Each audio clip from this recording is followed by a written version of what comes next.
Assalamualaikum warahmatullahi wabarakatuh. Selamat pagi, siang, sore, dan malam.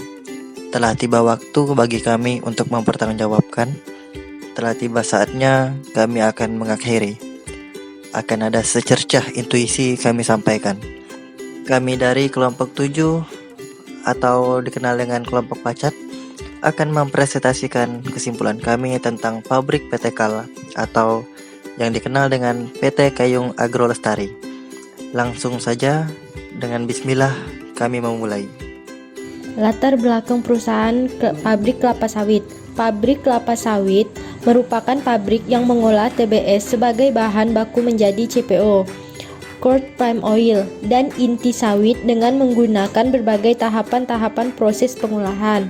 PT Austindo Nusantara Jaya Tbk atau biasa disebut dengan ANJ adalah perusahaan menjalankan pengelolaan perkebunan, produksi dan pemrosesan minyak kelapa sawit dan inti sawit.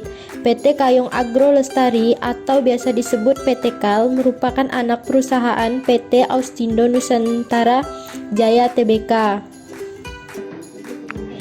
Selanjutnya ada profil PT Kayung Agro Lestari atau PT KAL merupakan anak perusahaan PT Austindo Nusantara Jaya Tbk atau PT ANJ yang resmi didirikan pada 6 Desember 2016 di Kecamatan Matan Hilir Utara, Ketapang, Kalimantan Barat. PT KAL memiliki area konservasi seluas 3.844,5 hektar yang berfungsi sebagai habitat bagi flora dan fauna. Kawasan inti 10.920,12 hektar dan kawasan mitra 2.958,12 hektar.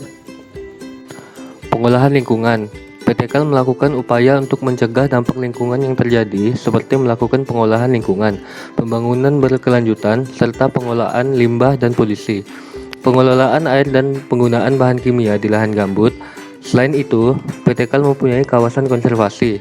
PT KAL mengolah limbah biomasa dari kegiatan operasi kelapa sawit untuk menghasilkan energi. Limbah kelapa sawit adalah sisa-sisa hasil tanaman kelapa sawit yang tidak termasuk dalam produk utama atau merupakan hasil ikutan dari proses pengolahan kelapa sawit, baik berupa limbah padat maupun limbah cair.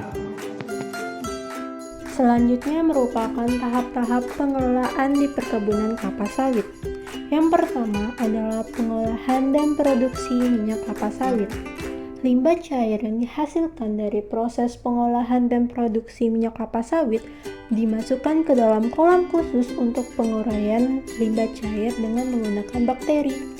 Dan pemanfaatan limbah cair juga sebagai pupuk adiktif dengan membuat pendapat aman. Yang kedua yaitu pengolahan limbah padat dari pabrik kelapa sawit. Seperti yang kita ketahui bahwa limbah padat dari pabrik kelapa sawit jika tidak diolah dengan baik maka dapat mencemari lingkungan seperti pencemaran tanah maupun air. Perusahaan ini memanfaatkan limbah tersebut sebagai bioenergi. Hal ini sangat baik karena tidak ada limbah yang terbuang sia-sia sehingga tidak mencemari lingkungan. Kebijakan pengelolaan lingkungan.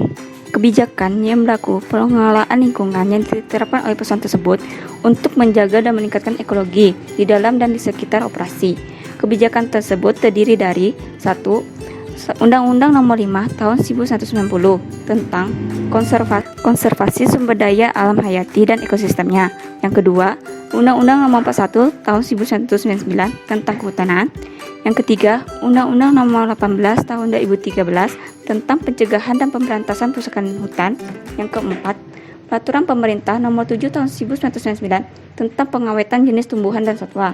Yang terakhir, Peraturan Menteri Lingkungan Hidup dan Kehutanan Nomor 20 Tahun 2018 tentang jenis tumbuhan dan satwa yang dilindungi. Konservasi. Kebijakan konservasi di Indonesia diatur menurut Undang-Undang Nomor 5 Tahun 1990 tentang konservasi sumber daya alam hayati dan ekosistemnya. Dalam peraturan ini dijelaskan bahwa pengawetan dan pemanfaatan secara lestari sumber daya alam hayati dan ekosistemnya merupakan kegiatan konservasi. Di PT KAL sendiri memiliki 3.844,52 hektar untuk area konservasi. Selanjutnya, inovasi keberlanjutan yang diperkenalkan saat kami melakukan kunjungan yaitu perkebunan KAL pada 2018 melalui skema Quality Improvement Project.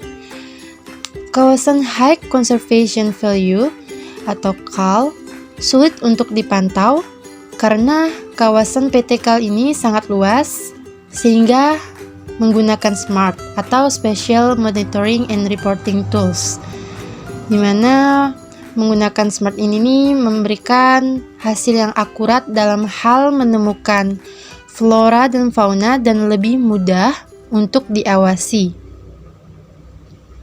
Demikianlah yang bisa kami sampaikan.